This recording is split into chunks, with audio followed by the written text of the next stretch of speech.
एगो इन्वर्टर खरीदने आया था तो उससे पूछ रहा था कितना एमएच की बैटरी दे दे। तुम क्या जानता है, तुम अपने घरे रख। एक नॉर्मल आदमी घर में जाके तुम सिखाएगा कि 5 एम्पियर का स्विच डालेगी, 4 एम्पियर का स्विच डालू, क्या समझेगा तोरा? अरे आप उसको भाषा में समझाइए ना कि भैया इतना केवीए में इतना पंखा चल जाएगा। पूछ लीजिए कि 10 गो पंखा चलाना है कि 20 गो। आप बात क्या करते हैं ये मायने रखता है, कितना जानते हैं ये मायने नहीं रखता। और ये सब आपके यहाँ मिस्त्री आता होगा तो यही करता होगा, फ्यूचर में कितना पंखा जोड़ना है। आपको जरूरत किस चीज की है? 4 एम्पियर का हम यहाँ पे स्विच दे देते हैं, 5 एम्पियर का यहाँ एमसीबी दे देते हैं। मेरा दिमाग झनकाम का इधर आई। इंडिया में देखिएगा एक से एक मिस्त्री आएगा सब। एगो मिस्त्री को हम बड़ी बढ़िया से झाड़े थे हम, उसको समझाए कि तू कहाँ, मतलब अजीब टाइप का आया। वायरिंग कराना था क्लास में, तो उसमें ना अलग अलग एक बार में वायरिंग होता है तो कोई दिक्कत नहीं होता है, पार्ट बाई पार्ट होता है ना दिक्कत हो जाता है। क्योंकि हम तो शुरू में लगाए थे किसी और क्षमता के हिसाब से, अब बढ़ गया तो दिक्कत होगा। तो नीचे वाले हॉल में आया एक मिस्त्री, हम कहे कि इसको देखो इस हिसाब से लगाना है ना। हम उसको बता दिए कि 40-50 मतलब 100 ठो पंखा चाहिए, ये चाहिए, ये सब चीज कराएगी। स्टाफ था नीचे, उसे कराए 5 kVA का दे दे तो ज्यादा सही रहेगा कि 8 kVA का है। 4 एम्पियर का हम यहाँ पे स्विच दे देते हैं, 5 एम्पियर का यहाँ एमसीबी दे देते हैं। मेरा दिमाग झनकाम का इधर आ सुन इधर ध्यान से। तुमको अगर हम तुमको कह देते हैं कि देखो तुमको हम पेमेंट दे रहे हैं, लेकिन आरबीआई ने चूंकि अपनी मौद्रिक नीति कड़ी कर दी है, रेपो रेट बढ़ा दिया है और इस हिसाब से अब देख रहे हो इन्फ्लेशन रेट कितना जा रहा है, तोरा बुझाएगा कुछ? तो तुम क्या जानता है, तुम अपने घरे रख। यहां एक आम पब्लिक के घर में तुम काम करने जाएगा, तुम हमको बोलेगा तो हम समझ जाएंगे कि 1 kVA है कि 4 एम्पियर है। तुम आम आदमी के घर में भी जाता होगा काम करने, एक नॉर्मल आदमी के घर में जाके तुम सिखाएगा कि 5 एम्पियर का स्विच डालेगी, 4 एम्पियर का स्विच डालू, क्या समझेगा तोरा? अब तू हो जाएगा बेरोजगार, उसमें से कहेगा कि नौकरी नहीं मिलता है। अरे आप उसको भाषा में समझाइए ना कि भैया इतना केवीए में इतना पंखा चल जाएगा। पूछ लीजिए कि 10 गो पंखा चलाना है कि 20 गो, फ्यूचर में कितना पंखा जोड़ना है, उस हिसाब से तुम डिसाइड कर। आदमी से पूछ रहा है 4 kVA का दे कि 5 kVA का। अजब लोलता है। और ये सब आपके यहाँ मिस्त्री आता होगा तो यही करता होगा। समझ में आएगी नहीं? एगो इन्वर्टर खरीदने आया था बेचारा। हम इन्वर्टर ले रहे थे तो पहले हम तो खुदे पैदले चलते थे, और वही ज्यादा सही था जब पैदल चलते थे तो, या मोटरसाइकिल से, ताकि समाज को हम देखते चलते थे क्या है। अब मोटरसाइकिल से चलना थोड़ा मुश्किल हो गया है, लगेगा सब फोटो खींचने, तो परेशानी हो जाती है। तो इस वजह से अब आदमी को गाड़ी में बैठ के चलना पड़ता है, तो मजबूरी है। लेकिन आज भी हम प्रीफर करते हैं मोटरसाइकिल, जहां समाज की छोटी सी छोटी चीजों को आप देख सकते हैं। समझ में? तो ट्रांसफर इन्वर्टर बेच रहा था तो उससे पूछ रहा था, अच्छा ये बताइए कितना एमएच की बैटरी दे दे? 220 एमएच की दे दे। तो कह रहा 220 एमएच की, हाँ दे दीजिए। ठीक है बैटरी। अच्छा कितना वाट का इन्वर्टर दे दे? अब वो गांव का बेचारा गरीब इंसान, मतलब गांव का नॉर्मल इंसान था बेचारा, पैसा वैसा लाया था, जुटा उठा के खरीदा था दुकान के लिए, उतना उसको नॉलेज था नहीं बेचारे को, सीधा साधा आदमी। वो कंफ्यूजन में कि हमारा इन्वर्टर खरीदना था, ये पूछ रहा है इन्वर्टर कितना वाट का दें और बैटरी कितना एमएच का दें। वो क्या समझ रहा है? गधा। उसको हम समझाएं इन्वर्टर वाले को, देख बैटरी अगर पावरफुल है तो बैकअप देर तक देगा, और इन्वर्टर पावरफुल है तो ज्यादा पंखा चलाएगा। तो दोनों की रिक्वायरमेंट देखिए, हमको ज्यादा पंखा चलाना है, ज्यादा देर तक नहीं चलाना है, क्योंकि हमारा डीजे जनरेटर लगा है 5 मिनट में स्टार्ट हो जाएगा। तो हम बाबा को समझाएंगे, देखिए बाबा आपको जरूरत किस चीज की है। अगर इन्वर्टर तगड़ा लीजिएगा तो ज्यादा पंखा चला देगा, लेकिन बैटरी तगड़ा लीजिएगा तो देर तक चलाएगा। तू कहेगी ना हमरा ज्यादा नहीं चलाना है, देर तक चलाना है। गांव में 4-4 घंटा लाइट कटता है, तो हम दुकानदार को कहेंगे सुन इन्वर्टर कम पावर, बैटरी तगड़ा दे, बाबा को दे यहाँ पे। तो बाबा खुश हो गए, तो अब न बुझाया, दुकान एमएच ओमेच बोल रहा था हमारा। अजब हाल है, दुकानदार लोग को समझे में नहीं। आप बात क्या करते हैं ये मायने रखता है, कितना जानते हैं ये मायने नहीं रखता है। अरे तुम एमएच ओमेच उसको समझाए। और हम खरीदे तो बाबा कहे कि रउआ कौन चीज खरीदा था? नहीं तो हम कहे सुनिए हमको क्या चाहिए, हम कहे कि हमारा इन्वर्टर तगड़ा होना चाहिए, क्योंकि हमें ज्यादा पंखा चलाना है, देर तक नहीं, हमारा 15 मिनट चल जाए बहुत है, क्योंकि हमारा 5 मिनट में जनरेटर स्टार्ट हो जाएगा। स्टार्ट होने में टाइम लगता है, अब तब तक लाइट बंद हो जाएगी, दिक्कत हो जाएगा यहाँ पर। तब कहे कि ओहो बाबा लिख लिए, देर तक चल तो बैटरी तगड़ा, देर चल तो इन्वर्टर तगड़ा। नहीं समझ में आया? ऐसा तो होता है सब यहाँ पे। बताओ ऐसा किया जाता है कभी?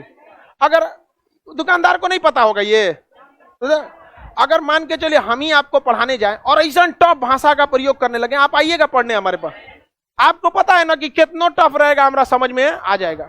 ये दुकानदार सूचन करबे नहीं करता सर, नौटंकी करके रखा है सब यहाँ पे। समझ में आ रहा है कि नहीं आ रहा? बाबा समझ गए होंगे। हाँ बाबा हमारा नंबर लेके गए थे, अब ये फोन करते हैं, लॉकडाउन में फोन किए थे, रहुआ तो बड़ा देखो तो नहीं, तो रहुआ मोबाइल में हम बोल रहे थे। लॉकडाउन से पहले हम यूट्यूब वूट्यूब नहीं चलाते थे, अचानक लॉकडाउन के बाद हमको देखे रहुए बाबा नहीं हुई। समझ में आ रहा है कि नहीं आ रहा? तो बंद कमरे में पंखा चलाएंगे तो हवा क्या हो जाएगी? गर्म। कुछ देर बाद हवा क्या हो जाएगी? गर्म। बंद कमरे में पंखा चलाएंगे तो कुछ देर तक तो ठंडा होगा, उसके बाद उसका घर्षण ऊर्जा निकलने की जगह नहीं बनेगी, तो रूम गर्म हो जाएगा। तो आपके लॉज में जो कोना का रूम होगा ना, जिसमें खिड़की जंगला कुछ नहीं होगा, एकदम भयानक वाला गर्मी लगता है, बड़ी भयानक वाला। अब मकान मालिक लोग सोचता है ना कि वो रूम लग गया ना, पहले उसी को लगाने की कोशिश करता है। समझ में नहीं गया जल्दी। अब बाहर वाला रूम हुआ था जिसमें जंगला खिड़की फट से लग जाता है।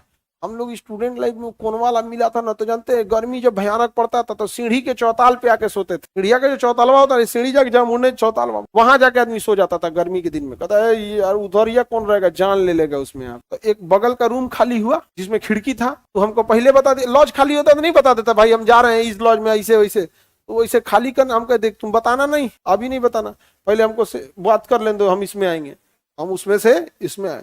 भड़क गया वो आदमी, कहा कि हमारा मकान है, हम ना डिसाइड करेंगे, हमारा मकान है, हम डिसाइड करेंगे, और नहीं दिया हमको। अब क्या कर, क्योंकि उसको पहले लग जाता है, खिड़की वाला फटाक से लग जाता है, कोन वाला जल्दी लगता नहीं है। यहाँ पे हम लोग को टेम्परेचर कितना चाहिए? 20 डिग्री नॉर्मल टेम्परेचर 20, और नमी कितना % होनी चाहिए? 60%। सूखा हवा हम लोग को अच्छा नहीं लगता है, नमी वाला हवा अच्छा लगता है। नमी वाला सुबह सुबह हवा में देखना नमी रहेगा एकदम अच्छा। छत पे कोई सोएगा ना, सुबह सुबह ठंडा लगने लगता है, फिर एकदम किकुर के ओढ़ लेता है कुछ देना, किकुर के बिछौना ओढ़ देगा, खेनरा ओढ़ले रहेगा। खेनरा समझता है लोग, आधा बिछल का आधा ओढ़ लेगा, भले धूरा गर्दा पड़े लेकिन झनक जाएगा, लेकिन ओढ़ लेगा। यहाँ पे लगेगा ताबूत में जा रहा है। हाँ आगे बढ़ते हैं, तो बताओ आर्द्रता कितना चाहिए?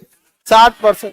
और तापमान हवा का आंधी की रफ्तार से चाहिए 2 मीटर प्रति मिनट। 2 मीटर प्रति मिनट, तो हवा भी धीमी गति से चलेगा, तो इंसान को बहुत अच्छा लगता है। समझ में गया? बहुत अच्छा लगता। पंखा जो होता है केवल टेम्परेचर डाउन कर देता है, पंखा केवल क्या डाउन करता है? टेम्परेचर। समझ में गया? कूलर जो होता है टेम्परेचर भी डाउन करता है, साथ साथ नमी भी फेंकता है अंदरवा से, इसलिए पंखा से ज्यादा अच्छा कूलर रहता है, वो दोनों चीज को मेंटेन करता है। और एसी तापमान भी मेंटेन करेगा, आर्द्रता भी, हवाओं की गति को भी मेंटेन कर देता है। इसलिए सबसे अच्छा किसमें लगता है? एसी में। सबसे अच्छा किसमें लगेगा? एसी में। लेकिन महंगा भी मिलता है एसी। एसी की क्षमता किसमें नापते हैं? टन में। एसी की क्षमता टन। ये सारा एसी 2-2 टन का है। कितने टन का है? 2 टन। हाँ 1 टन बराबर 1600 वाट होता है। इसमें 1000 लिख दिया है, 1600 वाट होता है। आगे बढ़े। एसी में कौन सी गैस भरी होती है? फ्रियोन। 22 नंबर या 32 नंबर फ्रियोन गैस भरी होती है। कौन सी गैस? फ्रियोन। अच्छा, कोल्ड स्टोर में फ्रियोन की जगह क्या होता है? अमोनिया। कोल्ड स्टोर में फ्रियोन की जगह अमोनिया। अब समझो ध्यान से, दोबारा समझो। एसी की क्षमता टन, एसी की क्षमता टन में रखते हैं, एसी की क्षमता को टन में नापते हैं। और अमूमन आपको एक कमरा का एसी लगाना है तो 1 टन का लगाइए, समझे? 1 टन में एक कमरा आराम से हो जाता है। थोड़ा बड़ा कमरा है तो 1.5 टन लगा दीजिए, और हैवी है तो 2 टन लगाइए। आपका मन, आप 25 टन का पूरा सेंट्रलाइज एसी लगा दीजिए। आपकी जिसमें जैसा जरूरत है वैसा आप काम, समझे? सेंट्रलाइज एसी रहता है, एक जगह उसका चिलर प्लांट लगा दिया जाता है और हर जगह उसकी सप्लाई दौड़ा दी जाती है, उसे सेंट्रलाइज एसी कहते हैं। एसी पे निगेटिव प्रभाव, वो जो उससे निकलने वाली जो गैस पहले यूज होता था, अमोनिया जब भरा जाता था ना, तब ज्यादा खतरनाक होता। अभी भी जो कोल्ड स्टोर है ना सामने, उसमें ठंडा करने के लिए किसका यूज किया जाता है? अमोनिया का। लेकिन एसी में किसका यूज होता है? फ्रियोन का। तो फ्रियोन नुकसान नहीं है, अमोनिया नुकसानदायक है।